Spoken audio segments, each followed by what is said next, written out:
세상의 모든 소음이 내 반지하 방에 작은 창문으로 스며드는 것 같았다. 창밖에서는 태풍이 제 세상을 만난 듯 울부짖고 있었다. 굵은 빗줄기는 시멘트 바닥을 때리다 못해 찢어버릴 기세였고, 바람은 낡은 간판들을 흔들며 비명을 질렀다.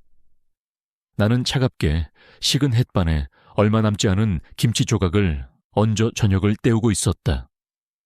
이것이 오늘 나의 유일한 식사였다. 내 이름은 박하나. 22살. 세상에 혼자 남겨진 지는 벌써 10년이 넘었다. 부모님은 내가 초등학생일 때 빗길 교통사고로 한날 한시에 세상을 떠나셨다. 그 후로 나는 친척 집을 전전하다가 고등학교를 졸업하자마자 독립이라는 이름 아래 이 어둡고 축축한 반지하 방으로 도망치듯 들어왔다. 보증금 1,000만 원에 월세 40만 원. 이 돈을 마련하기 위해 낮에는 편의점에서, 밤에는 식당에서 설거지를 하며 잠을 줄였다. 내 청춘은 그렇게 아르바이트와 월세 걱정으로 저당 잡혀 있었다. 오늘도 다르지 않았다. 편의점의 진상 손님과 식당 주방의 뜨거운 열기를 온몸으로 견뎌내고 집으로 돌아왔을 때 내 몸은 청은망은이었다. 젖은 옷을 갈아입고 곰팡이가 핀 벽에 등을 기댄 채 멍하니 앉아 있었다. 창문 틈으로 새어 들어오는 바람이 눅눅한 공기를 휘저었다. 가끔씩 번개가 번쩍일 때마다 방 안에 낡은 가구들과 벽에 걸린 부모님의 흑백 사진이 잠시 모습을 드러냈다가 어둠 속으로 사라졌다. 그럴 때마다 나는 세상에 종말이 온 것만 같은 깊은 고독감에 휩싸였다. 이런 날은 유독 부모님이 그립다. 엄마의 따뜻한 품, 아빠의 든든한 등이 사무치게 생각난다. 빗소리는 마치 나를 비웃는 소리 같았고, 바람 소리는 나를 꾸짖는 소리 같았다. 나는 무릎을 끌어안고 최대한 몸을 웅크렸다. 그래야만 이 지독한 외로움을 조금이라도 견딜 수 있을 것 같았다. 제발 비가 빨리 그치게 해주세요. 누가 듣지도 않을 기도를 중얼거리던 그때였다. 똑똑똑 빗소리와 바람 소리를 뚫고 분명한 노크 소리가 들려왔다. 나는 순간 숨을 멈췄다. 잘못 들었을 리 없었다. 심장이 철렁 내려앉았다. 이 시간에. 이 억수 같은 비를 뚫고 누가 이 반지하 방을 찾아온단 말인가. 우리 집 현관문은 골목길과 바로 이어져 있어. 취객이 행패를 부리거나 이상한 사람들이 문을 두드리는 일이 종종 있었다. 나는 본능적으로 몸을 숨기고 숨소리를 죽였다. 똑똑똑. 노크 소리는 끈질기게 이어졌다. 망설이는 듯한, 그러나 절박함이 묻어나는 소리였다. 나는 조심스럽게 일어나 현관문으로 다가갔다. 낡은 문에는 작은 외시경이 달려 있었다. 나는 한쪽 눈을 감고 조심스럽게 렌즈에 눈을 갖다 댔다. 렌즈 너머로 보이는 것은 낯선 남자였다. 40대쯤으로 보이는 남자는 비에 흠뻑 젖어 있었다. 값싸 보이는 작업복은 흙탕물로 얼룩져 있었고, 피곤에 절은 얼굴에는 수염이 거뭇거뭇하게 자라 있었다. 그는 불안한 눈빛으로 주위를 두리번거리고 있었다. 그리고 그의 등 뒤에는 아빠의 옷자락을 꼭 붙잡고 있는 작은 여자아이가 있었다. 대여섯 살쯤 되었을까. 아이 역시 비에 젖어 오들오들 떨고 있었고, 금방이라도 울음을 터뜨릴 것 같은 얼굴이었다. 나는 잠시 망설였다. 위험한 사람일지도 모른다. 요즘 세상이 얼마나 흉흉한가. 혼자 사는 여자가 함부로 문을 열어주는 것은 바보 같은 짓이다. 머릿속의 이성이 경고등을 울렸다. 당장 무시하고 방으로 돌아가야 해. 경찰에 신고할까 하니. 그건 너무 오버하는 것일지도. 하지만 내 발은 떨어지지 않았다. 외시경 렌즈 너머로 보이는 아이의 겁에 질린 눈망울 때문이었다. 텅 빈 골목에서 아빠에게만 의지한 채 떨고 있는 아이의 모습이 10년 전 부모님을 잃고 세상에 홀로 남겨졌던 내 모습과 겹쳐 보였다. 그날 나도 저 아이처럼 무섭고 외로웠다. 세상이 무너지는 것 같았고 아무도 내 손을 잡아주지 않을 것 같았다. 저기 누구세요? 나는 최대한 목소리를 가다듬고 문 너머로 물었다. 내 목소리는 생각보다 더 떨리고 있었다. 남자는 화들짝 놀라며 문 쪽으로 몸을 돌렸다. 아, 죄송합니다. 정말 죄송합니다. 이런 시간에 폐를 끼치려는 건 아니었는데 남자의 목소리는 겉모습과 달리 차분하고 정중했다. 그는 잠시 말을 고르다가 다시 입을 열었다. 저희가 차가 고장이 나서요.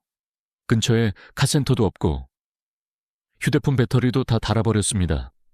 비는 너무 많이 오고 아이가 너무 힘들어해서 염치 없는 부탁인 줄 알지만 이 비만이라도 피하게 해주실 수 없을까요? 날이 밝는 대로 바로 떠나겠습니다. 제발 부탁드립니다. 남자의 말은 진심처럼 들렸다. 그의 눈빛에는 거짓이 없어 보였다. 하지만 내 안의 경계심은 쉽게 사라지지 않았다. 사기꾼일 수도 있다. 강도일 수도 있다. 문을 여는 순간 내 인생이 끝장날지도 모른다. 나는 마른 침을 삼켰다. 경찰에 연락해 드릴까요? 아닙니다. 아니에요. 경찰까지 부를 일은 아닙니다. 그저 아이가 너무 추워해서 그럽니다. 보시다시피 남자가 자신의 등 뒤에 숨어있는 딸아이를 보여주었다.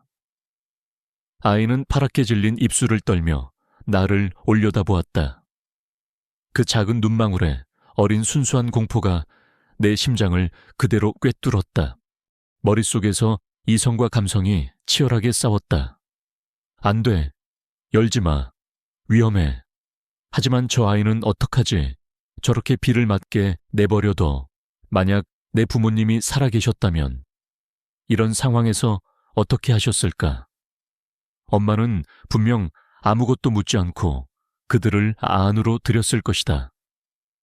아빠는 불평하면서도 따뜻한 수건을 가져다 주셨을 것이다. 나는 나도 모르게 현관문 잠금쇠에 손을 가져다 댔다. 손이 미세하게 떨렸다. 어쩌면 나는 내일 아침 신문 사회면에 나오는 비극의 주인공이 될지도 모른다. 아니면 평생 후회할 일을 저지르지 않을 기회를 잡는 것일 수도 있다. 제발요. 문 너머에서 들려오는 남자의 애원은 거의 신음에 가까웠다. 그리고 그 옆에서 들려오는 아이의 작은 기침소리가 내 마지막 망설임을 무너뜨렸다. 에라, 모르겠다. 죽기밖에 더 하겠어. 어차피 이렇게 살아도 사는 게 아닌데. 나는 눈을 질끈 감았다. 그리고 깊은 한숨과 함께 굳게 닫혀있던 잠금쇠를 풀었다. 철컥 무겁고 섬뜩한 소리와 함께 내 작은 세상과 낯선 세상 사이의 경계가 허물어지고 있었다. 문을 열자 차가운 비바람이 훅 밀려 들어오며 두 사람의 지친 모습을 고스란히 드러냈다. 나는 훗날 이 순간의 선택이 내 인생을 송두리째 바꿔놓을 줄은 꿈에도 상상하지 못했다. 문이 열리자마자 눅눅하고 차가운 밤 공기가 방 안으로 쏟아져 들어왔다. 비에 젖은 흙 냄새와 도시의 비릿한 냄새가 뒤섞여 코를 찔렀다. 내 앞에는 나와는 전혀 다른 세계의 사람처럼 보이는 두 사람이 서 있었다. 남자는 어색한 표정으로 고개를 숙였고 아이는 아빠의 등 뒤에 더욱 바짝 몸을 숨겼다. 나는 잠시 얼어붙은 채 그들을 바라보았다. 내가 무슨 짓을 한 거지 이성을 되찾아야 했다. 일단 들어오세요. 내 목소리는 여전히 불안하게 떨렸다. 남자는 망설이다가 조심스럽게 방 안으로 발을 들였다. 아이도 그 뒤를 따랐다. 좁은 방은 낯선 이들의 등장으로 순식간에 가득 차는 느낌이었다. 남자의 젖은 신발에서 흙탕물이 뚝뚝 떨어져 낡은 장판 위로 번져나갔다. 나는 애써 그쪽에서 시선을 돌렸다. 여기 이걸로 일단 좀 닦으세요. 나는 벽에 걸어두었던 얼마 안 되는 수건 2장을 꺼내 그들에게 건넸다. 하나는 낡아서 보풀이 다 일어난 것이었고 다른 하나는 편의점 개업식에서 사은품으로 받은 것이었다. 남자는 감사합니다 라고 작게 읊조리며 수건을 받아 들었다. 그는 먼저 아이의 머리와 얼굴을 꼼꼼히 닦아주었다. 그 손길은 무척이나 다정하고 익숙해 보였다. 유나야, 인사해야지. 이모 덕분에 비 피하게 됐잖니. 남자가 아이에게 속삭였다. 유나라고 불린 아이는 그제의 아빠의 등 뒤에서 조심스럽게 고개를 내밀었다. 파랗게 질린 얼굴, 겁에 질린 눈망울. 아이는 나를 빤히 쳐다보더니 모기만 한 목소리로 말했다. 네, 감사합니다. 그 작은 목소리를 듣는 순간 문을 열어주기 전까지 나를 옥죄던 불안감의 일부가 스르르 녹아내리는 것 같았다. 아이는 죄가 없지 않은가? 나는 어색하게 웃으며 고개를 끄덕였다. 옷도 다 젖었는데 갈아입을 옷이 마땅치 않네요. 나는 옷장을 열었다. 몇 벌 되지 않는 내 옷과 돌아가신 아빠가 입던 낡은 티셔츠 몇 장이 전부였다. 남자에게 내 옷이 맞을 리 만무했다. 나는 잠시 고민하다가 아빠의 낡은 티셔츠 중 가장 큰 것을 꺼냈다. 희미하게 아빠의 채취가 남아있는 것 같아 가슴 한쪽이 아려왔다. 이거라도 남성용이라 크긴 할 텐데 젖은 옷보다는 나을 거예요. 남자는 잠시 티셔츠를 바라보다가 다시 한번 고개를 깊이 숙였다. 정말 뭐라고 감사해야 할지 모르겠습니다. 나는 화장실을 가리켰다. 우리 집의 유일한 방이라고 할 수 있는 곳이었다. 두 사람이 차례로 화장실에 들어가 젖은 옷을 갈아입는 동안 나는 부엌으로 향했다. 부엌이라고 해봐야 싱크대와 작은 가스레인지 하나가 전부인 공간이었다. 저녁 식사. 그들을 그냥 굶길 수는 없었다. 하지만 나에게 남은 것은 아까 먹다 남은 찬밥과 김치, 그리고 비상용으로 아껴두었던 라면 한 봉지가 전부였다. 이걸 내놓아도 될까? 창피함이 밀려왔다. 하지만 선택의 여지가 없었다. 나는 냄비에 물을 올리고 라면 봉지를 뜯었다. 물이 끓는 소리가 어색한 정적을 깨주었다. 잠시 후 남자는 내가 준 티셔츠로, 아이는 자기 옷을 꼭 짠 채로 다시 나왔다. 남자는 키가 크고 골격이 좋아서 티셔츠가 몸에 꽉 끼었지만 흙탕물 묻은 작업복보다는 훨씬 나아 보였다. 라면이라도 괜찮으시겠어요? 내가 묻자 남자는 괜찮다며 연신 고개를 끄덕였다. 나는 작은 교자상을 펴고 김이 모락모락 나는 라면과 찬밥, 그리고 김치를 내놓았다. 정말 초라하기 짝이 없는 밥상이었다. 많이 드세요. 아이도 배고플 텐데. 우리는 말없이 식사를 시작했다. 후루룩. 라면 면발을 넘기는 소리만이 좁은 방을 채웠다. 어색해서 숨이 막힐 지경이었다. 나는 애써 태연한 척하며 라면을 먹었지만 자꾸만 그들을 훔쳐보게 되었다. 아이는 배가 많이 고팠는지 작은 입으로 오물오물 맛있게 먹었다. 그 모습을 보니 또다시 마음이 누그러졌다. 그때 남자의 손이 내 시야에 들어왔다. 그는 젓가락으로 능숙하게 김치를 집어 아이의 밥 위에 올려주고 있었다. 그런데 그 손이 이상했다. 흙탕물에 젖고 거친 작업복을 입고 있던 사람의 손이라고는 믿기지 않았다. 험한 일을 한 사람, 특유의 굳은 살이나 상처 하나 없이 산세 하나 없이. 손가락은 길고 곧았으며 손톱은 단정하게 정리되어 있었다. 마치 평생 연필이나 펜만 잡아본 사람의 손 같았다. 나는 고개를 흔들었다. 내가 너무 예민하게 구는 걸까? 사람을 겉모습만 보고 판단하면 안 되지. 스스로를 타일렀지만 마음 한구석에 작은 의심의 씨앗이 심어졌다. 어디로 가시던 길이셨어요. 정적을 깨기 위해 내가 먼저 말을 걸었다. 남자는 라면 국물을 한 모금 마시고는 잠시 뜸을 들였다. 아, 남쪽에 좀 집안에 일이 있어서요. 그의 대답은 모호했다. 어느 도시인지, 무슨 일인지 구체적인 설명은 없었다. 깊이 묻는 것은 실례인 것 같아. 나는 더 이상 캐묻지 않았다. 그러시군요. 차는 어디에 세워두셨어요? 내일 아침에 제가 아는 카센터에 연락해 볼까요? 아닙니다. 괜찮습니다. 날만 밝으면 제가 알아서 처리할 수 있습니다. 신경 쓰지 않으셔도 됩니다. 그는 정중했지만 단호하게 내 제안을 거절했다. 마치 외부의 도움을 극도로 경계하는 사람처럼 보였다. 의심은 점점 짙어졌다. 이 남자, 무언가를 숨기고 있다. 식사가 거의 끝나갈 무렵이었다. 남자가 물을 마시기 위해 컵을 들었다. 바로 그 순간, 그의 젖었던 소매가 살짝 위로 말려 올라갔다. 그리고 나는 보고야 말았다. 그의 손목에서 번쩍이는 금속성의 무언가를. 그것은 시계였다. 싸구려 전자시계가 아니었다. 어두운 조명 아래에서도 단번에 알아볼 수 있을 만큼 고급스러운 디자인의 은색 메탈 시계였다. 가죽 스트랩과 정교한 문자판은 그의 남루한 행색과는 전혀 어울리지 않는 이질적인 물건이었다.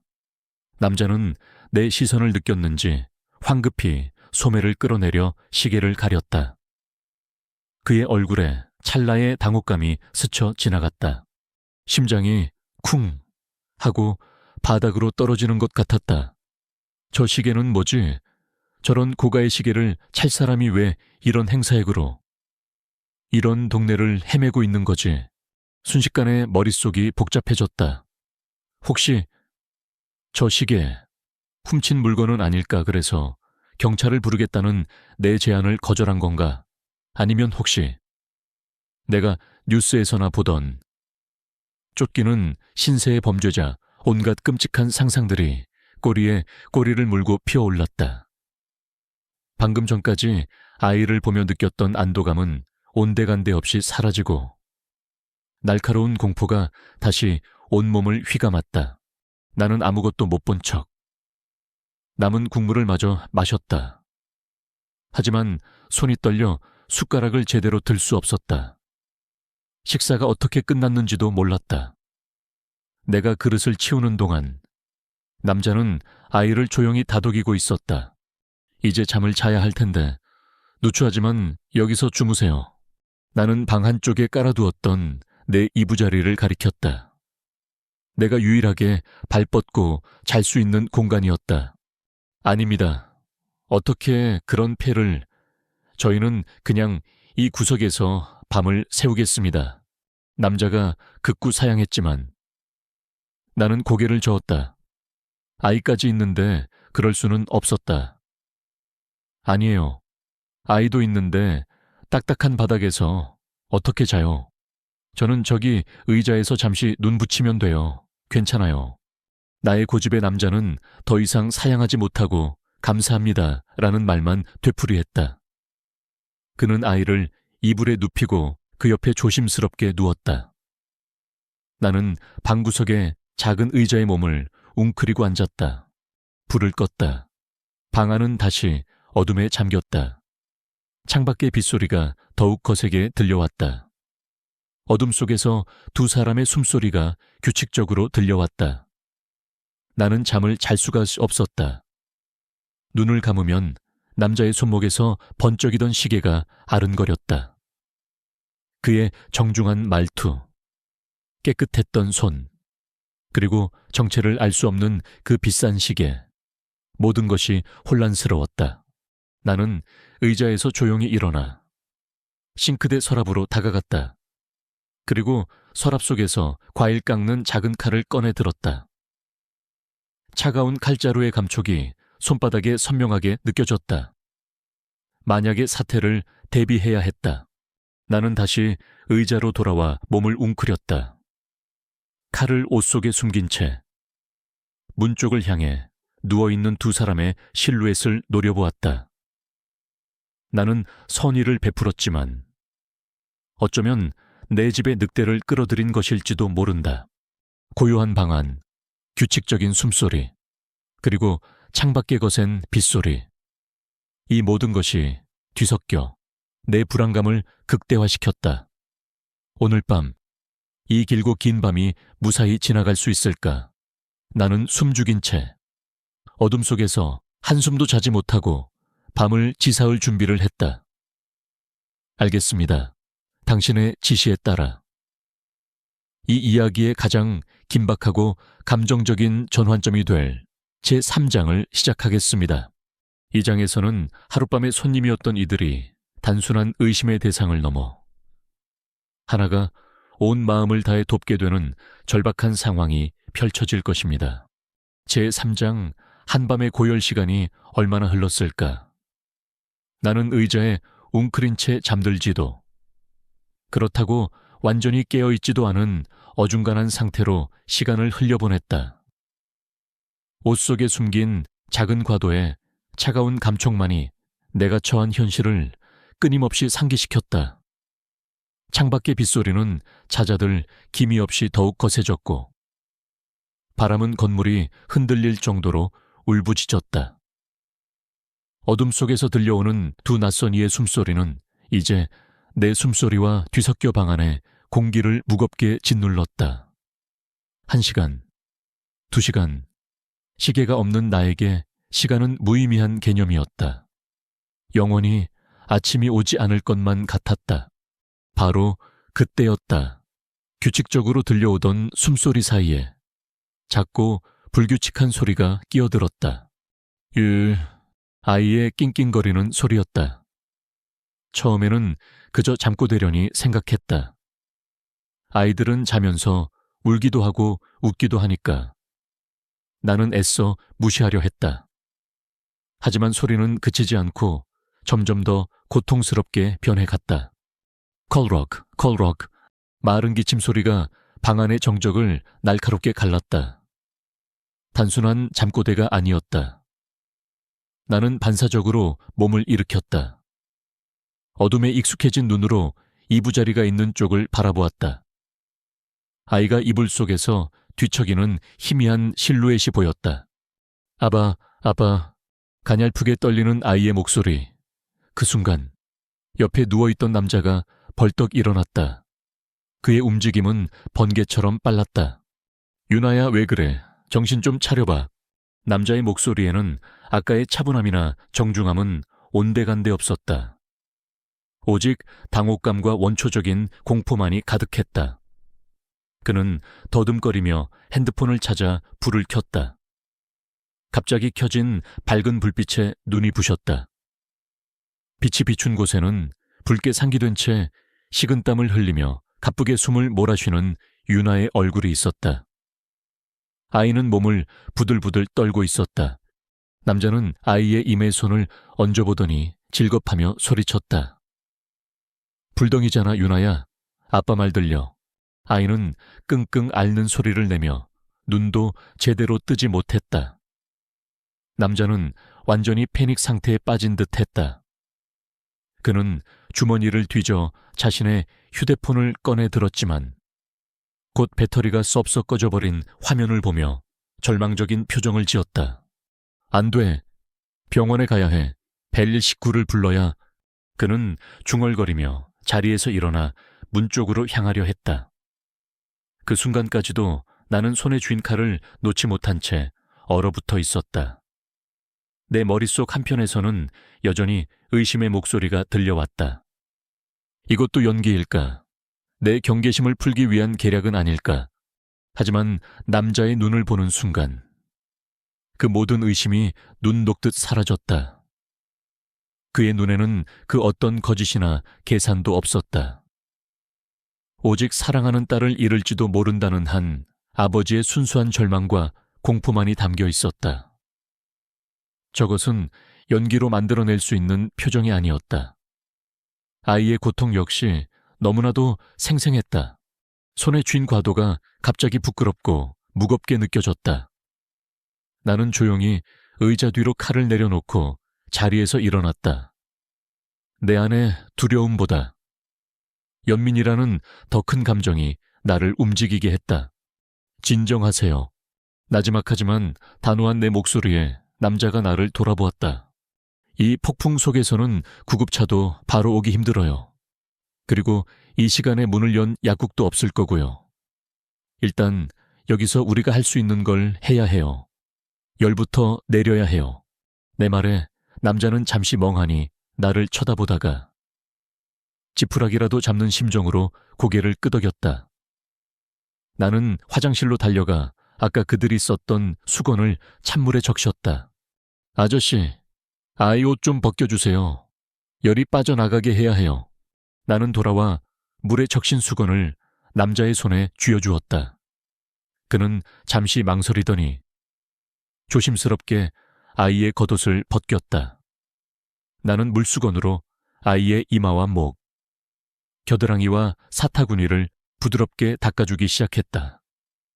TV에서 언젠가 보았던 응급처치 상식이었다. 남자는 내 옆에 무력하게 앉아 딸의 작은 손을 꼭 잡은 채 어쩔 줄 몰라 했다.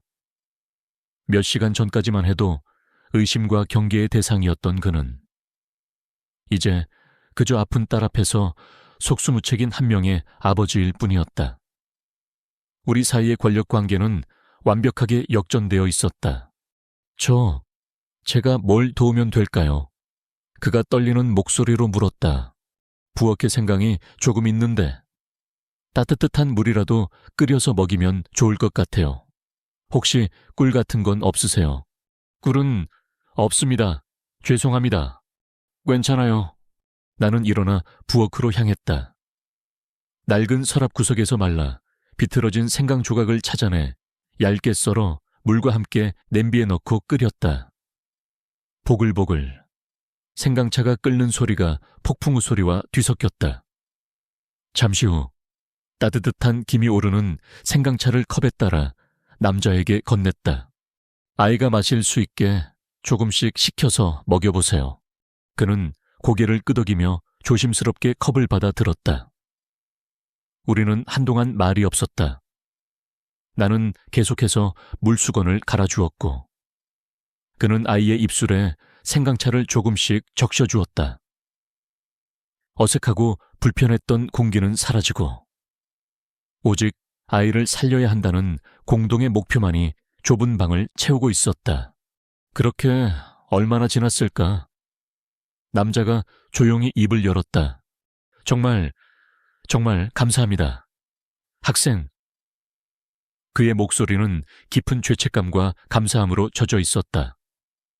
그는 잠든 아이의 머리카락을 쓰다듬으며 힘겹게 말을 이었다. 아이 엄마가 세상을 떠난 뒤로 아이가 이렇게 아픈 건 처음이라. 제가 정말 어떻게 해야 할지 하나도 모르겠습니다. 그의 고백에 나는 아무 말도 할 수 없었다. 그 역시 나처럼 소중한 사람을 잃은 사람이었다. 그가 감추려 했던 비밀의 편린이 그의 가장 약한 순간에 드러나고 있었다. 그 순간 나는 그가 누구인지, 무슨 사연을 가졌는지 더 이상 궁금하지 않았다. 그는 그저 나와 같은 상실의 아픔을 아는 한 인간일 뿐이었다.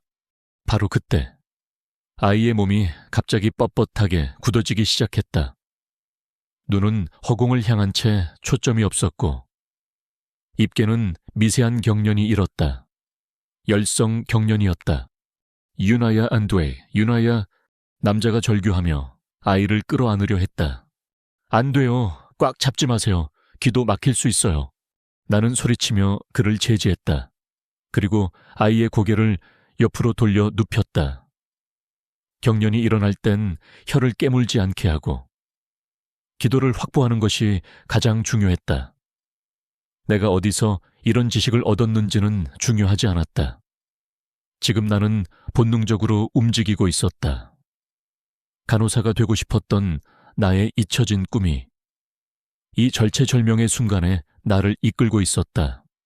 괜찮아, 유나야, 괜찮아. 금방 끝날 거야.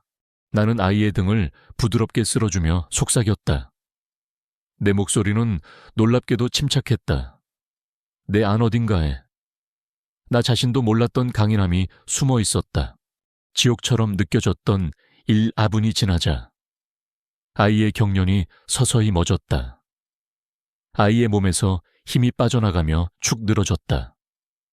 그리고 곧 깊고 고른 숨소리가 들려오기 시작했다. 최악의 고비가 지나간 것이다. 나는 온몸에 힘이 빠져 그 자리에 주저앉았다. 남자는 멍하니 아이와 나를 번갈아 쳐다보다가 결국 두 손에 얼굴을 묶고 소리 없이 흐느꼈다. 어깨가 가늘게 떨리고 있었다. 창밖의 폭풍우 소리가 어느새 조금씩 잦아들고 있었다. 칠흑 같던 어둠 너머로 아주 희미하게 새벽의 기운이 비치기 시작했다. 우리는 말이 없었다. 그저 곤히 잠든 아이의 숨소리에 귀를 기울일 뿐이었다. 방금 전까지 나를 짓누르던 의심과 공포는 사라지고 그 자리에는 지독한 피로감과 함께 이제껏 느껴본 적 없는 이상한 충만감이 자리 잡고 있었다. 나는 곤히 잠든 아이를 내려다보았다. 그리고 그 옆에서 세상의 모든 시름을 짊어진 듯한 남자의 지친 옆모습을 보았다. 하룻밤에 불청객이었던 그들은 이제 내게 전혀 다른 의미가 되어 있었다. 얼마나 지났을까? 나를 짓누르던 극심한 피로감에 잠시 졸았던 모양이다. 눈을 떴을 때 창밖은 더 이상 칠흑 같은 어둠이 아니었다. 폭풍우가 핥히고 간 세상 위로 잿빛 새벽이 서서히 내리고 있었다. 빗줄기는 가늘어졌고 처마 끝에서 떨어지는 낙수 소리만이 고요한 리듬을 만들고 있었다. 나는 삐걱거리는 몸을 일으켜 이부자리를 돌아보았다. 아이는 곤히 잠들어 있었다. 붉게 달아올랐던 얼굴은 어느새 평온을 되찾았고 고른 숨소리가 방 안을 평화롭게 채웠다. 그 옆에는 남자가 벽에 기댄 채 뜬 눈으로 밤을 사운 듯 지친 얼굴로 딸을 내려다보고 있었다. 우리의 시선이 허공에서 마주쳤다. 더 이상 어색함이나 경계심은 없었다. 대신 함께 맹렬한 전투를 치른 전우회와 비슷한 기묘한 유대감이 우리 사이에 흐르고 있었다. 남자가 먼저 조용히 입을 열었다. 목소리는 밤새 외친 탓인지 심하게 쉬어 있었다. 정말 뭐라고 감사를 드려야 할지 모르겠습니다. 그는 더 이상 내 눈을 피하지 않았다. 그의 깊은 눈동자는 진심에서 우러나오는 감사함이 가득 담겨 있었다. 어젯밤에 모든 걸 솔직하게 말씀드리지 못해 죄송합니다. 사정이 좀 있었습니다. 나는 고개를 저었다. 지난밤의 의심과 공포가 이제 와서는 부질없게 느껴졌다. 그가 누구인지는 중요하지 않았다. 중요한 것은 저 작은 아이가 무사하다는 사실뿐이었다. 아니에요. 아이가 괜찮아져서 정말 다행이에요. 내 말에 그는 희미하게 미소를 지었다. 아주 지쳐 보였지만 따뜻한 미소였다. 저는 강지훈입니다. 그리고 이 아이는 제 딸 유나입니다. 그는 잠시 뜸을 들이다가 조심스럽게 물었다. 실례가 안 된다면 은인분의 성함이 어떻게 되시는지 여쭤봐도 될까요? 은인이라는 단어가 낯설어 잠시 머뭇거렸다. 박하나예요. 그냥 하나라고 부르세요. 마가나 씨, 그가 내 이름을 나지막이 읊조렸다. 우리가 처음으로 제대로 된 통성명을 하는 순간이었다. 그가 내 이름을 부르는 순간 우리 사이의 마지막 벽이 허물어지는 듯한 기분이 들었다. 바로 그 평화로운 순간을 깨뜨린 것은 낯선 소음이었다. 부르릉, 아주 낮고 묵직한 엔진 소리. 우리 동네에서는 한 번도 들어본 적 없는 고급 세단 특유의 배기음이었다. 소리는 점점 가까워지더니 이내 내 반지하방 창문 바로 앞에서 멈췄다. 끼익 하는 소리와 함께 차문이 열리고 닫히는 육중한 소리가 들려왔다. 창문 밖이 소란스러워지기 시작했다. 이른 아침부터 일터로 향하던 동네 사람들이 웅성거리는 소리가 들렸다. 웬 차야 저런 비싼 차가 이 골목에 왜 들어와? 무슨 일 났나 봐. 호기심에 나도 모르게 창가로 다가가 밖을 내다보았다. 그리고 나는 내 눈을 의심했다. 비좁은 골목길에 페인트가 벗겨진 담벼락과 쓰레기 더미를 배경으로 칠흑같이 검고 매끄러운 세단 한 대가 서 있었다. 차에 대해 잘 모르는 내가 봐도 수억 원은 좋게 넘어 보이는 이 동네와는 완벽하게 어울리지 않는 괴물 같은 존재였다. 운전석에서 내린 사람은 검은 정장을 칼같이 차려입은 남자였다. 그는 주변을 훑어보더니 내 방의 현관문을 향해 걸어오기 시작했다. 똑! 똑! 어젯밤에 절박했던 노크와는 전혀 다른 정중하면서도 단호한 노크 소리가 울렸다. 강지훈 씨가 깊은 한숨을 내쉬었다. 그는 모든 것을 체념한 듯한 표정으로 나를 보며 말했다. 이제 가봐야 할 것 같습니다. 그가 자리에서 일어나 문을 열었다. 문 밖에는 정장을 입은 남자가 꼿꼿이 서 있다가 강지훈 씨를 보자마자 90도로 허리를 숙였다. 회장님, 무사하셨습니까? 밤새 연락이 두절되셔서 얼마나 걱정했는지 모릅니다. 회장님, 그 단어가 내 귀에 박히는 순간 내 머릿속은 새하얗게 비워버렸다. 나는 그 자리에 못 박힌 듯 서서 방금 들은 단어를 이해하려고 애썼다. 회장님, 내가 아는 그 회장님이라는 단어 말인가. 어젯밤 흙탕물 묻은 작업복을 입고 라면 한 그릇에 감사해 하며 아픈 딸 앞에서 절규하던 저 남자가 강지훈 씨는 정장 차림의 남자에게 어젯밤과는 전혀 다른 위험 있는 목소리로 말했다. 김비서, 제 아이가 덮을 담요랑 따뜻한 물 좀 준비해줘요. 아이가 밤새 앓았어. 네, 회장님, 바로 준비하겠습니다. 김비서라고 불린 남자는 한치의 망설임도 없이 다시 차로 향했다. 강지훈 씨의 목소리는 조용했지만 그 안에는 사람을 움직이게 하는 절대적인 권위가 실려 있었다. 그는 여전히 내가 준 낡은 티셔츠를 입고 있었지만 더 이상 초라해 보이지 않았다. 오히려 남루한 옷을 입은 왕처럼 보였다. 나는 여전히 충격에서 벗어나지 못한 채 그를 멍하니 바라보았다.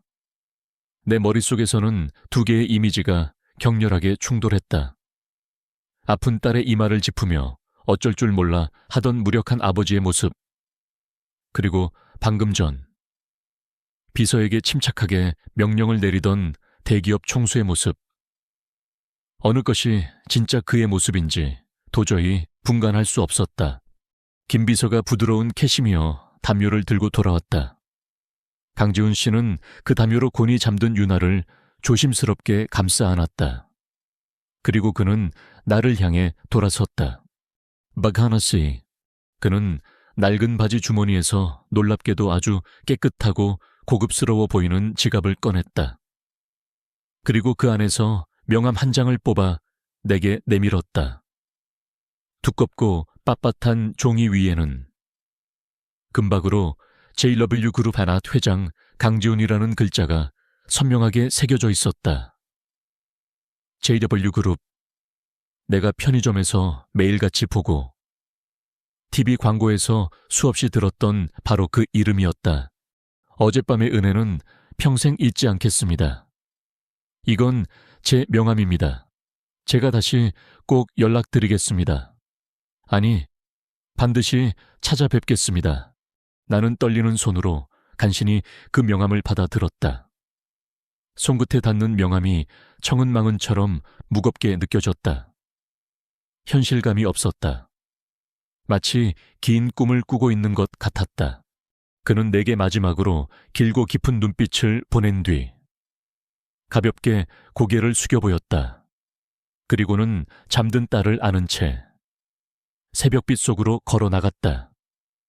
좁은 골목길을 가득 메운 최고급 세단의 뒷문이 열리고 그는 익숙하게 안으로 몸을 실었다. 차는 소리 없이 미끄러지듯 움직여 순식간에 골목 끝으로 사라졌다. 나는 한참 동안 그 자리에 서 있었다.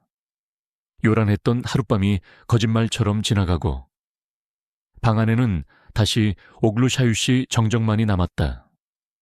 어지러운 방 안, 아이의 열을 식히기 위해 썼던 물대야. 그리고 내 손에 들린 이 비현실적인 명함만이 지난밤의 일이 꿈이 아니었음을 증명하고 있었다. 내가 어젯밤 구해준 사람이 대한민국을 움직이는 대기업의 회장이었다.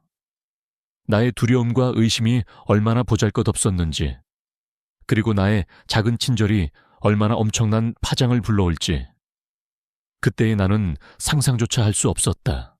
그들이 떠나고 난 후 나의 작은 반지하 방에는 다시 혼자만의 정적이 찾아왔다. 하지만 이전에 외롭고 쓸쓸했던 정적과는 달랐다. 방 안에는 여전히 지난밤의 흔적들이 고스란히 남아있었다. 젖은 수건, 라면 2개가 비워진 냄비, 그리고 내 손에 들린 현실감 없는 명함 한 장. JW그룹 회장 강지훈. 나는 그 글자를 몇 번이고 되뇌었다. 손끝으로 만져보고 빛에 비춰보기도 했다. 마치 신기루처럼 사라져버릴 것만 같았다. 내가 어젯밤 대한민국에서 가장 부유하고 영향력 있는 사람 중 한 명에게 라면을 끓여주고 그의 딸을 간호해준 것이란 말인가. 웃음이 나왔다. 헛웃음이었다. 나는 명함을 작은 교자상 위에 올려두고 멍하니 창밖을 바라보았다. 날은 이미 완전히 밝아 있었다.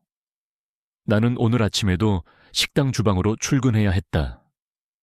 뜨거운 증기와 기름 냄새 속에서 산더미 같은 설거지를 해야 하는 어제와 조금도 다를 바 없는 나의 현실. 지난밤의 일은 마치 다른 세상에서 꾼 한여름밤의 꿈처럼 아득하게만 느껴졌다. 그날 이후 며칠이 흘렀다. 나는 평소와 똑같이 편의점과 식당을 오가며 일했다. 하지만 모든 것이 조금씩 다르게 느껴졌다. 편의점에서 JW 그룹의 로고가 박힌 음료수를 볼 때마다, TV에서 그들의 광고가 나올 때마다 심장이 쿵 내려앉았다. 세상은 온통 그의 흔적으로 가득 차 있는 것 같았다. 시간이 흐를수록 나는 점점 더 초조해졌다. 그는 다시 연락하겠다고, 꼭 찾아뵙겠다고 말했다. 하지만 일주일이 지나도록 아무런 소식도 없었다. 어쩌면 그는 너무 바빠서 나 같은 존재는 까맣게 잊어버렸을지도 모른다. 아니면 그저 인사치레로 한 말이었을지도 하긴. 그에게 나는 하룻밤 신세를 진 수많은 사람들 중 하나일 뿐이겠지. 나는 교자상 위에 놓인 명함을 서랍 깊숙한 곳에 넣어두었다. 헛된 기대를 품는 것은 어리석은 짓이라고 스스로에게 되뇌었다. 그렇게 모든 것을 잊고 다시 잿빛 현실에 적응해가던 어느 날 오후였다. 식당 아르바이트를 마치고 지친 몸을 이끌고 집으로 돌아오는 길이었다. 우리 집 골목 어귀에 며칠 전 새벽에 보았던 그 검은 세단이 다시 서 있었다. 그리고 그 옆에는 김비서라고 불렸던 남자가 나를 기다리고 있었다. 그는 나를 보자마자 정중하게 고개를 숙였다. 박하나 씨, 기다리고 있었습니다. 회장님께서 뵙고 싶어 하십니다. 나는 아무 말도 할 수 없었다. 심장이 미친 듯이 뛰기 시작했다. 그는 나를 차 뒷좌석으로 안내했다. 내가 평생 타볼 일 없을 거라고 생각했던 차의 문이 열리고 나는 조심스럽게 안으로 들어갔다. 차 안은 부드러운 가죽 냄새와 은은한 방향제 향으로 가득했다. 차는 소리 없이 서울의 중심부를 향해 달렸다. 창밖으로 내가 살던 동네와는 전혀 다른 화려하고 높은 빌딩들이 스쳐 지나갔다. 마침내 차가 멈춘 곳은 JW 그룹 본사 건물 앞이었다. 위압적인 유리 건물 앞에서 나는 한없이 작아지는 기분이었다. 김비서의 안내를 받아 최고층에 있는 회장실로 향했다. 거대한 문이 열리자 서울 시내가 한눈에 내려다 보이는 거대한 사무실이 나타났다. 그리고 창가에 서서 나를 기다리고 있던 한 사람, 강지훈 씨였다. 그는 더 이상 낡은 작업복 차림이 아니었다. 완벽하게 몸에 맞는 최고급 정장을 입은 그는 내가 알던 그 남자와는 완전히 다른 사람처럼 보였다. 하지만 나를 바라보는 그의 눈빛만은 어젯밤 아픈 딸을 걱정하던 그 아버지의 눈빛 그대로였다. 와주셔서 감사합니다. 박하나 씨. 그가 부드러운 미소와 함께 내게 다가왔다. 그날 이후로 경황이 없어서 바로 연락드리지 못했습니다. 죄송합니다. 아닙니다. 유나는 괜찮은가요? 내 입에서 가장 먼저 나온 말은 아이의 안부였다. 그는 고개를 끄덕였다. 네, 덕분에요. 하나 씨가 아니었다면 정말 큰일 날 뻔했습니다. 의사 선생님도 초기 대처가 정말 훌륭했다고 아이의 생명의 은인이라고 하시더군요. 그는 나를 소파로 안내했다. 우리는 잠시 말없이 서울의 정형을 내려다보았다. 어색한 침묵을 깬 것은 그였다.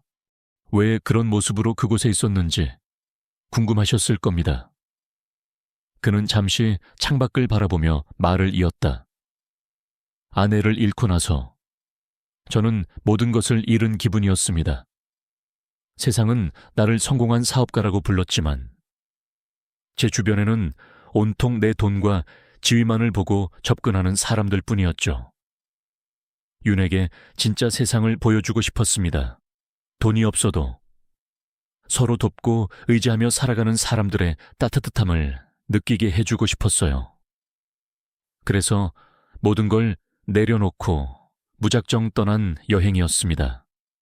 그러다 길을 잃고 하나 씨를 만나게 된 거고요. 그의 눈빛은 깊은 슬픔과 회한에 젖어 있었다. 그런데 하나 씨는 제게 그리고 윤에게 그 모든 것을 가르쳐 주셨습니다. 아무런 대가도 바라지 않는 순수한 친절이 진정한 인간의 품격이 무엇인지 온몸으로 보여주셨어요.